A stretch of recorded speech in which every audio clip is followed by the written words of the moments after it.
അള്ളാഹുവിന്റെ പ്രവർത്തനങ്ങളിൽ അള്ളാഹു ഏകനാണെന്ന് അംഗീകരിക്കുന്നതിനാണ് റുബൂബിയ്യത്ത് എന്ന് പറയുക. അള്ളാഹുവിന്റെ പ്രവർത്തനങ്ങളിൽ അള്ളാഹു ഏകനാണെന്ന് അംഗീകരിക്കുന്നതിനാണ് തൗഹീദുർ റുബൂബിയ്യ. 3 വിശേഷണങ്ങൾ അടങ്ങിയ ഒരാൾക്കാണ് റബ്ബ് എന്ന് പറയുക. ഖൽക്ക്, മിൽക്ക്, തദ്ബീർ.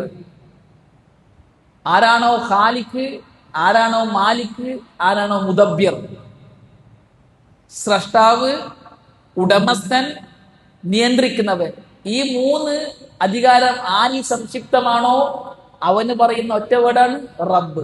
അതാരാണ്? അള്ളാഹു മാത്രമാണ്. അവിടെ തൗഹീദുർ റുബൂബിയ്യ എന്ന് പറഞ്ഞാൽ അള്ളാഹുവിന്റെ പ്രവർത്തനങ്ങളിൽ അള്ളാഹുവിനെ ഏകനാക്കലാണ്. അപ്പൊ അള്ളാഹുവിന്റെ പ്രവർത്തനങ്ങളെ പോലുള്ള പ്രവർത്തനങ്ങൾ ചെയ്യുന്നവരുണ്ട് എന്ന് ഒരാൾ വിശ്വസിച്ചാൽ ലോകം ഭരിക്കുന്നത് മുദബ്ബിറുൽ ആലം CM മടവൂരാണെന്ന് പറഞ്ഞാൽ അവൻ തൗഹീദുർ റുബൂബിയ്യയിൽ ശിർക്ക് വെച്ചവനായി. മഴ പെയ്യിപ്പിക്കുന്നത് മൊഹീദ്ദീൻ ശൈഖാണെന്ന് വിശ്വസിച്ചാൽ അവൻ, അല്ലെങ്കിൽ മക്കളെ തരുന്നവൻ, അല്ലെങ്കിൽ കച്ചവടത്തിൽ ലാഭം തരുന്നവൻ ഇന്ന മഹാന്മാരാണ് എന്ന് വിശ്വസിച്ചാൽ അവൻ തൗഹീദുർ റുബൂബിയ്യത്തിൽ ശിർക്ക് വെച്ചവനായി.